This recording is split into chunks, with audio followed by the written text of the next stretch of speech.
Olá pessoal, vamos falar sobre engenharia legal, soluções para garantir mais segurança jurídica à construção civil. Para quem não me conhece, meu nome é Rafaela Ritter, eu sou arquiteta, eu sou formada há mais ou menos 20 anos e desde que eu me formei, eu trabalho com perícias judiciais. Hoje em dia, eu sou professora do curso de perícias pela Escola do IAB e de vistoria cautelar de vizinhança, também pela Escola do IAB do Rio Grande do Sul. Também tenho todas as quintas-feiras um programa que fala sobre perícias, arquitetura legal e o mundo das perícias na Rádio Arquitetura. Então, o meu dia a dia tem sido basicamente laudos técnicos, perícias e acabei me especializando nessa área. Então, hoje a gente vai falar sobre o que é a engenharia legal e de que forma ela pode contribuir para a segurança jurídica dentro da construção civil. Para quem não sabe, então, um pouquinho de teoria, né, o que é engenharia legal, então pela NBR 13752, Perícias de Engenharia na Construção Civil, é o ramo de especialização da engenharia dos profissionais registrados no CREA ou no CAL, que atuam na interface Direito e Engenharia, colaborando com os juízes, advogados e as partes para esclarecer aspectos técnicos legais envolvidos em demandas.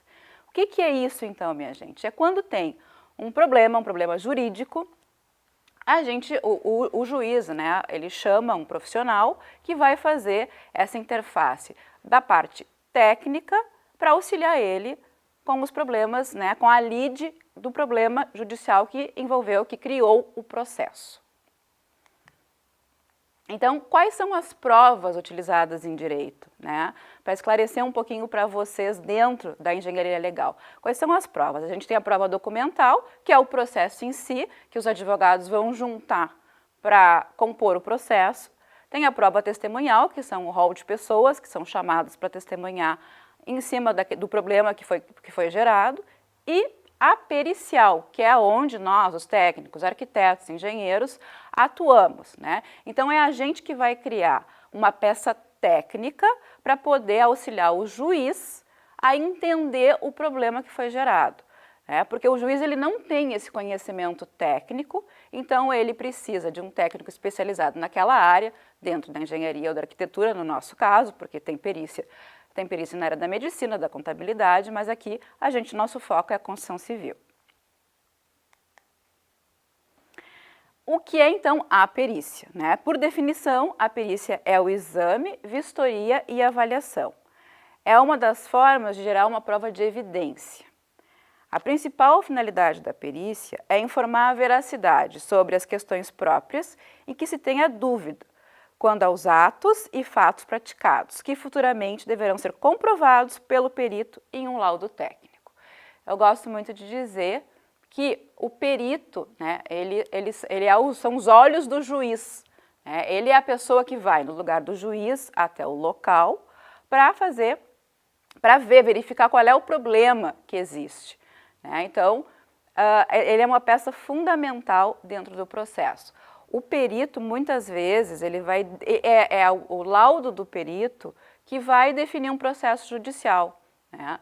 Então, se tem alguma questão, por exemplo, de patologia, né, em uma edificação, um problema de avaliação de imóveis, né, estão questionando o valor venal de algum imóvel, o perito que vai fazer a avaliação é ele que vai explicar, de alguma forma, através do laudo ou até através de audiência, para o juiz o problema que existe de fato.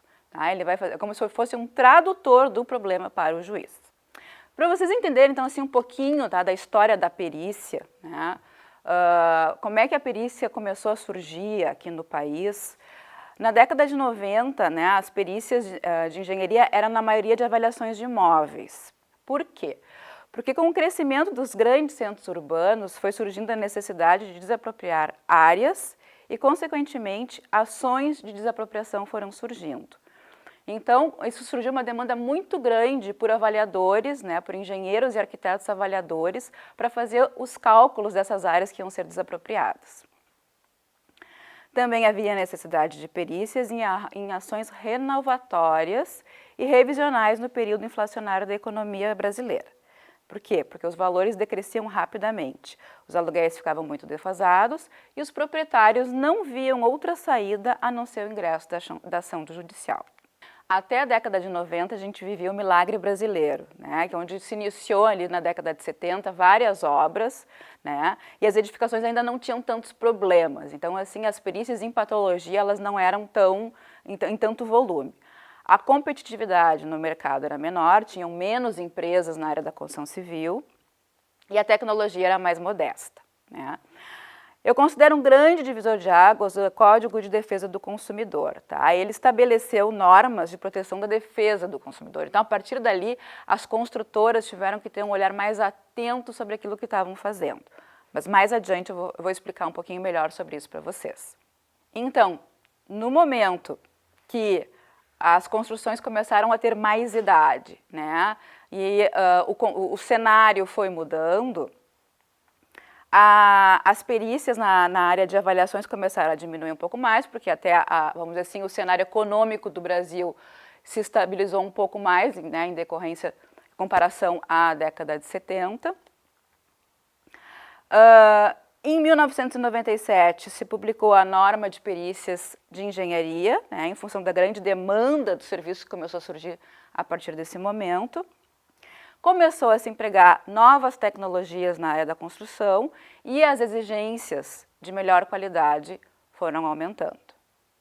Então, o que se observa no país atualmente? Só para contextualizar vocês, né, eu trouxe toda a história ali, o que é a perícia, o envolvimento com o juiz, com o processo judicial, onde é que eu quero chegar, né?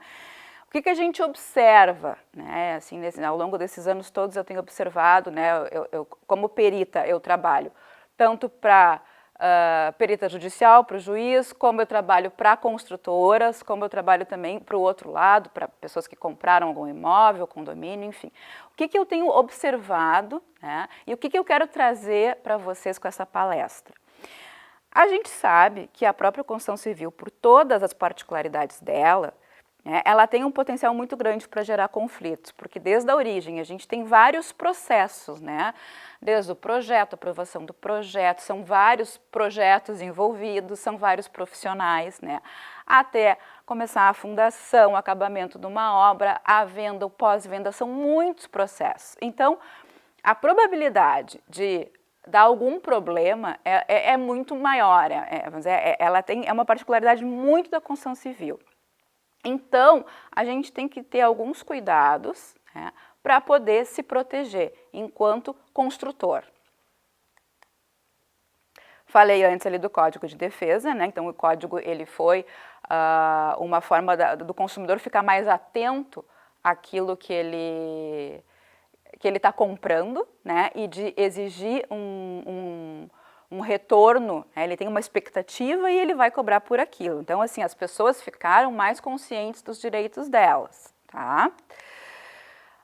A crise econômica, né, o poder aquisitivo das pessoas diminuiu, né? Ou seja, aquilo que eu estou comprando, eu quero que seja entregue exatamente aquilo, né? Porque o dinheirinho é muito suado. Um imóvel, quando a pessoa compra, ele é um sonho, muitas pessoas elas sonham a vida inteira com aquilo, elas criam uma expectativa, né? E no momento que elas se sentem frustradas com essa expectativa delas, elas vão cobrar e hoje elas têm consciência disso e elas vão saber como cobrar, né? Não é como era assim há um tempo atrás, que não tinha esse embasamento de defesa por trás delas. Também temos o problema da diminuição de margem de lucros das empresas, né? Os recursos para imprevistos tornaram-se mais escassos. O uso de material de menor qualidade nas obras, né? Também para diminuir os custos. Então, são cenários que foram se criando ao longo desses anos e que a gente vê hoje em dia. Também teve o surgimento das normas técnicas, que estão focadas em diminuir os problemas encontrados, né? Então aqui, por exemplo, eu trouxe a norma de desempenho. Ela surgiu justamente por isso, por causa dos vários problemas que eram encontrados dentro da construção civil, e a norma ela serve para seguir padrões. Então vamos falar um pouquinho sobre as normas técnicas, né? As normas técnicas, elas não são lei, tá? Elas são prescrições científicas expedidas por associação privada, desvinculada da administração pública. Tá? Segundo a resolução número 6 do Conmetro, que é o Conselho Nacional de Metrologia, Normalização e Qualidade Industrial. É um documento estabelecido por consenso e aprovado por um organismo reconhecido que fornece para uso repetitivo regras, diretrizes ou características para as atividades ou seus resultados, visando a obtenção de um grau ótimo de ordenação em um dado contexto. Elas norteiam um padrão a ser seguido. Bom, as normas, tá? Para as construtoras, o cumprimento das normas ela é um dever. Como eu falei, ela não é uma lei. Ela é um dever sobre 2 aspectos. O primeiro deles é o contratual. É a obrigação do fornecedor fornecer um produto ou serviço de qualidade. É um direito do contratante ou do adquirente receber um produto ou serviço de qualidade. As consequências do descumprimento desse dever contratual é a rejeição do produto ou a rescisão do contrato, o abatimento do preço ou a indenização pela depreciação. Elas não são lei, mas têm força de obrigação. Desta forma, o seu descumprimento traz consequências, traz sanções. Então, é super importante que vocês estejam atentos às normas técnicas, né? Apesar de elas não serem lei, elas têm um dever de obrigação. Tá? E o aspecto legal, né, que é seguir o contrato, é um dever legal propriamente dito, se houver lei impondo o atendimento, determinando o cumprimento das normas técnicas, né? Ou seja, tem leis que se referem ao cumprimento de normas técnicas, apesar de elas não serem uma lei, né? Se a lei se refere à norma técnica, elas vão ter o peso legal, né? Por exemplo, em várias cidades tem o Código de Obras, e o Código de Obras pode fazer menção a determinadas normas que devem ser obedecidas. Lei de licitação é um outro exemplo também, que vai falar que tem que seguir as normas. Se não seguir as normas, já se exclui do processo de licitação, né? E o próprio Código de Defesa do Consumidor também faz alusões às diversas normas que devem ser seguidas. Então, para vocês verem como a norma, ela deve ser seguida e ela tem um peso forte, apesar de não ser lei. Só para deixar isso entendido para vocês. Bom, falei tudo isso, assim, fiz um breve resumo do que é a engenharia legal, do que é a perícia, né, como é que o profissional ele entra dentro de um litígio, falando dessa parte mais processual, né. Também é importante frisar que não necessariamente o profissional ele vai ingressar na área judicial mesmo, né. A gente tem, vamos dizer assim, cada vez mais o profissional que trabalha na área da engenharia legal, que é de dirimir os problemas que surgem dentro da área da construção civil, tem uma tendência, né, no direito atualmente, que é tentar resolver extrajudicialmente, através de uma mediação, de uma conciliação, fora da esfera de processo, né? Então, assim, a gente serve às vezes até como um gestor de conflitos, tá?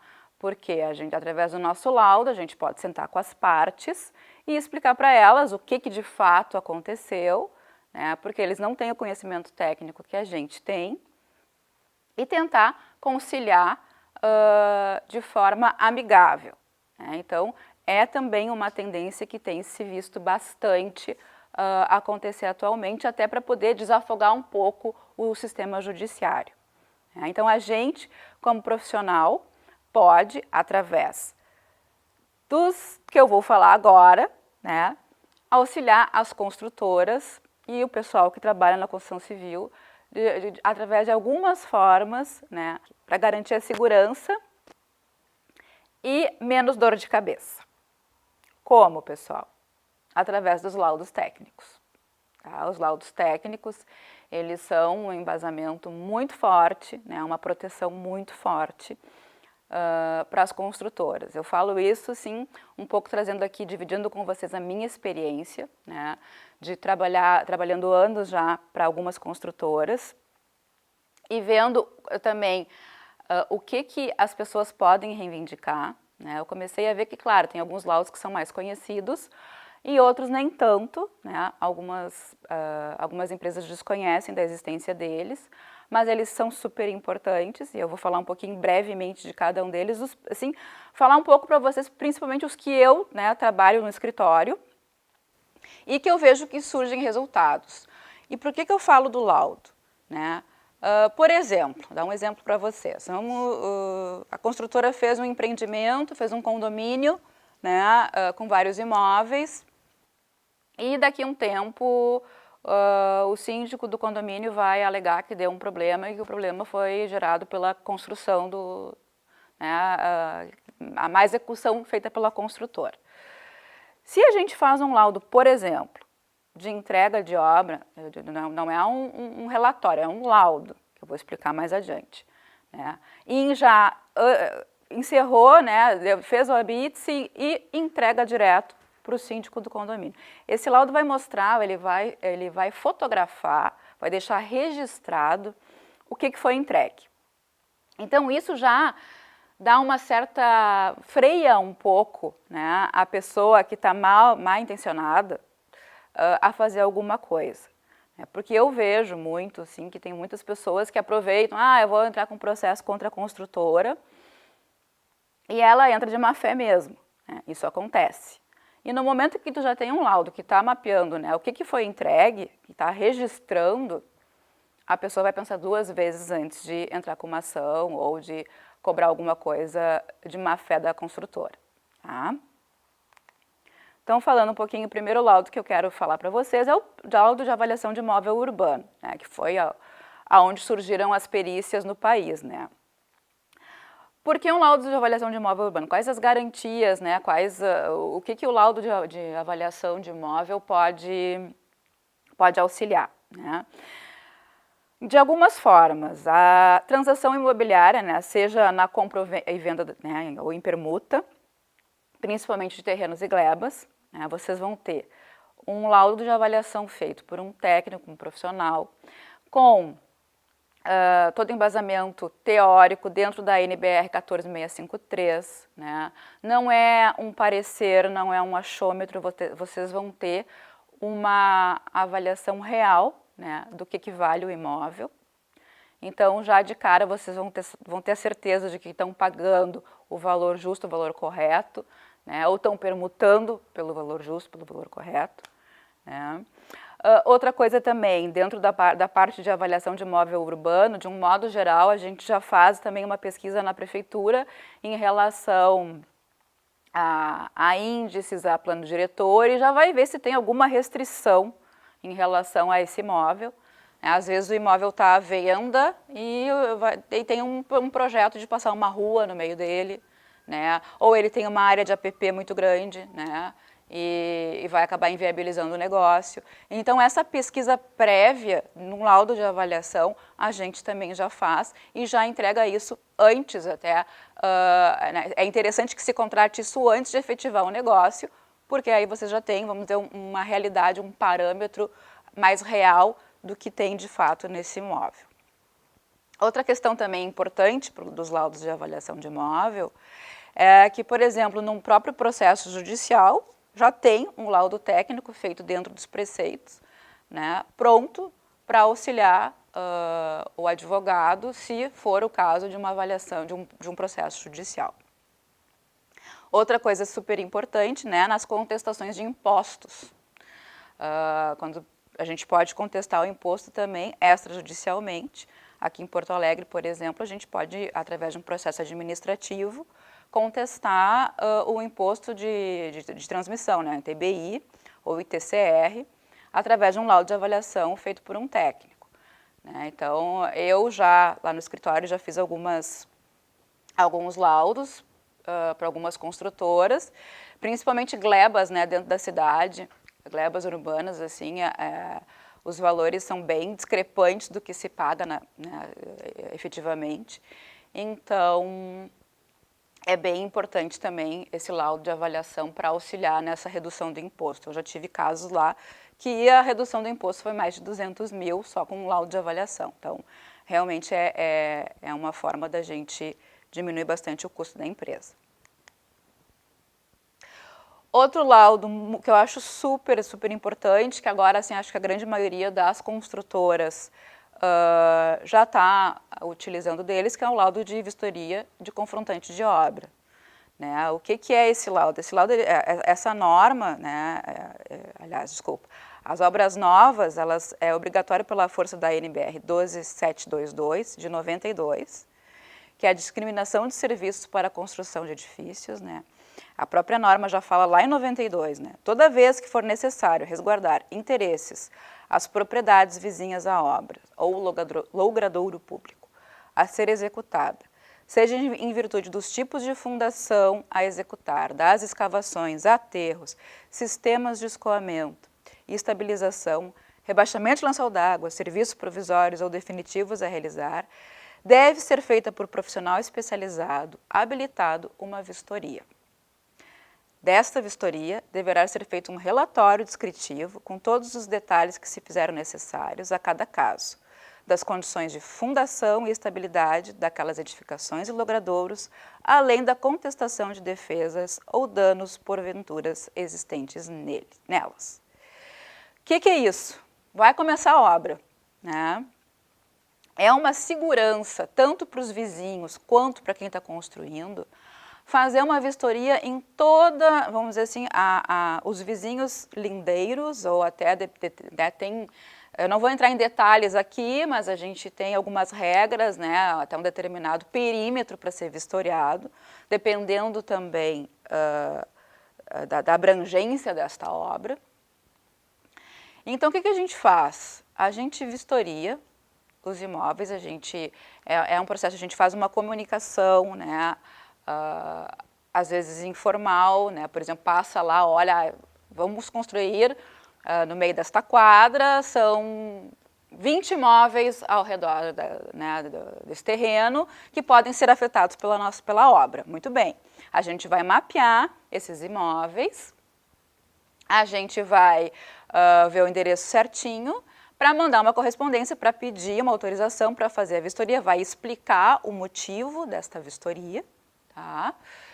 E vai fazer um book fotográfico de cada imóvel, para mostrar a situação deles. Isso tudo, pessoal, antes de de iniciar a obra, né?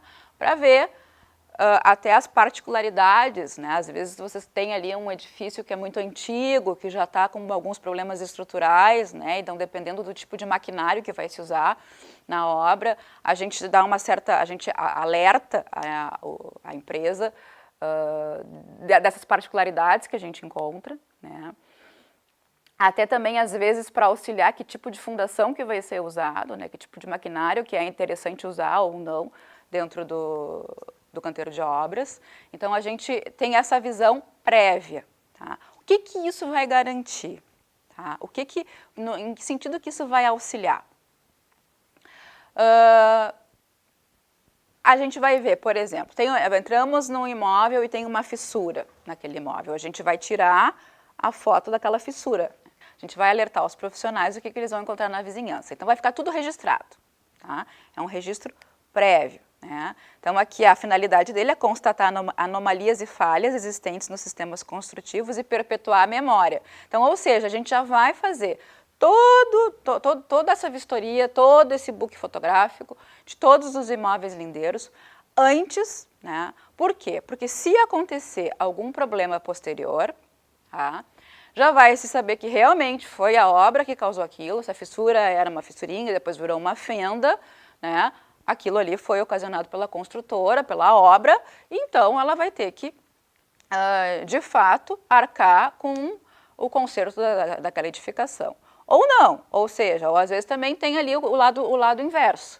A fissura já existia e a pessoa não tem que contestar, essa fissura aqui foi a obra que causou. Não, ela já existia e ela está da mesma maneira. Então também é uma forma da gente ter um antes e depois. Tá? Então, antes era desta forma e depois ficou desta outra forma. Ou então, antes era assim e se manteve assim, não teve alteração. Então, esta é uma segurança que eu acho muito válida para todas as construtoras, para quem vai fazer uma obra, tá? Fazer esse laudo de confrontante de obra.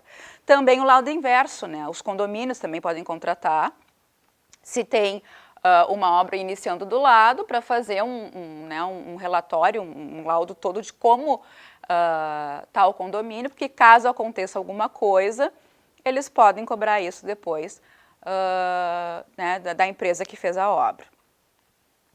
Então, no caso, a gente, né, só para finalizar, fornecer informações técnicas aparentes que possam auxiliar na definição de procedimentos construtivos e na execução de serviços preliminares a obras. Resumidamente é isso, né? A gente faz um laudo para auxiliar as diretrizes, né, da obra, pode auxiliar até assim, como eu falei antes, em que tipo de fundação, que tipo de maquinário, os cuidados que tem que ter, e a gente fica ali com uma memória, um memorial do que existia prévio ao início dessa obra. Outros tipos de laudos também que eu acho bem válido de se fazer é o de vistoria de obra, né? A gente faz um laudo para, por exemplo, laudos que têm estágio de interrupção, né? Sei lá, foi embargada, então a gente faz um laudo para mostrar o estágio que parou a obra, né? Ou então a gente comprovar que tem um fornecimento deficiente, né?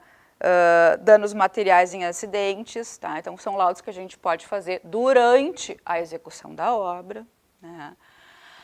Laudo de vistoria programada, né, que caracterizam as diferentes etapas da vida de um imóvel. É a vistoria de entrega, a vistoria no final do prazo de garantia e as vistorias periódicas, tá?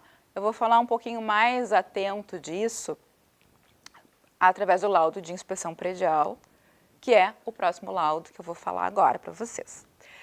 O laudo de inspeção predial, ele é um laudo que ele é bem amplo, tá? E a gente tem feito bastante ele no escritório. Porto Alegre, por exemplo, ela exige a LTIP, né, de 5 em 5 anos. Então, assim, algumas prefeituras fazem essa exigência, né, mas os síndicos, eles têm a obrigação de fazer. Mas, para mim, ele é um laudo, ele é muito mais amplo, tá? Como a norma de desempenho define ele, né, é a verificação através de metodologia técnica das condições de uso e de manutenção preventiva e corretiva da edificação. Eu acho esse um laudo muito legal de se fazer, as construtoras fazerem, tá? Por quê? Porque ele é um laudo que ele vai acompanhar a história do empreendimento.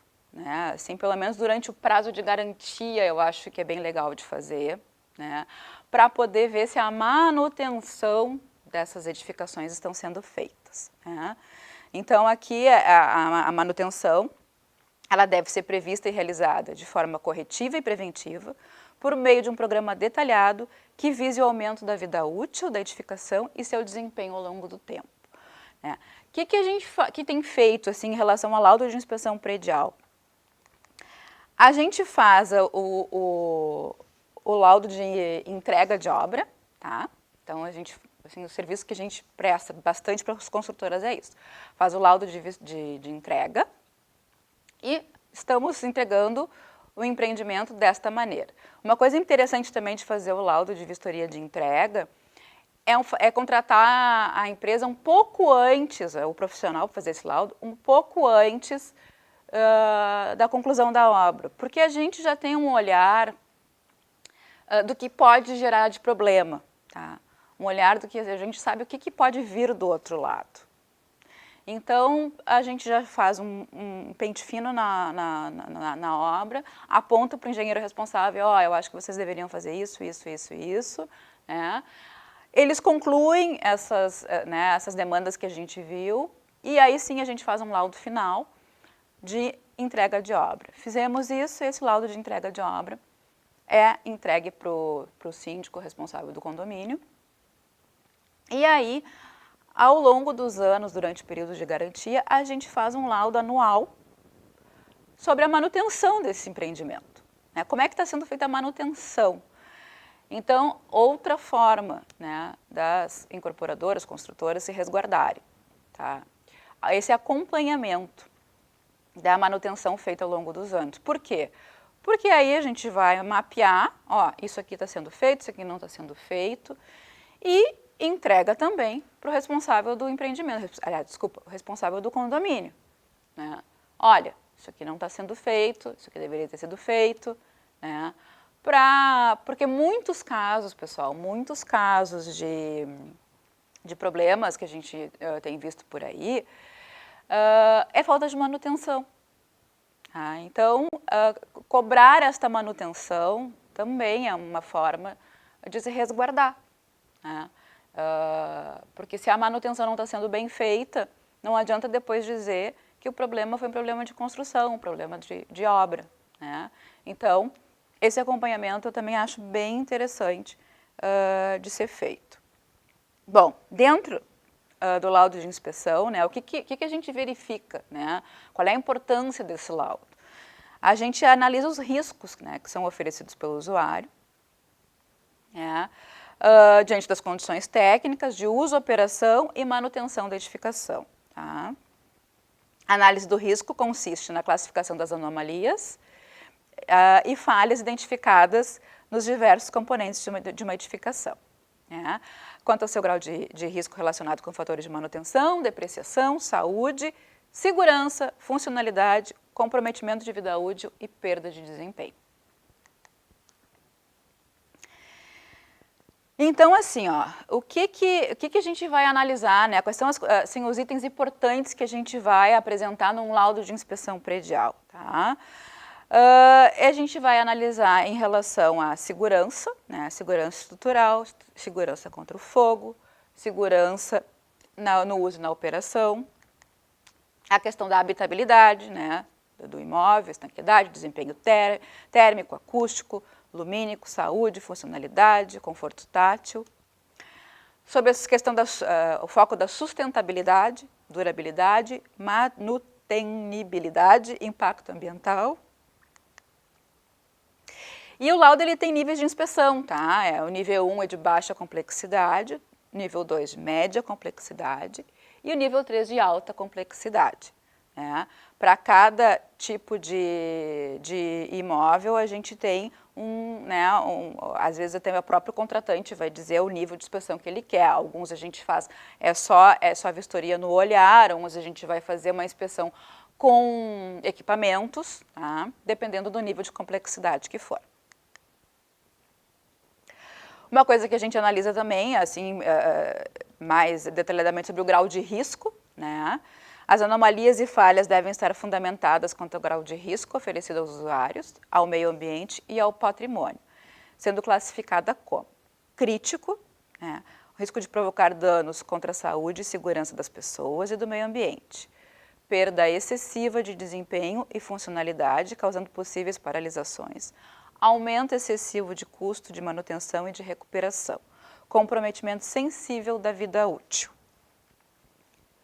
Então, quando a gente for fazer um laudo, a gente vai fazer, né, a gente tem que, deixa eu voltar aqui, tem alguns, são esses os principais critérios que a gente vai alertar sobre a questão de segurança, né, que eu falei aqui, habitabilidade, sustentabilidade, os níveis que a gente vai usar de inspeção e o grau de risco.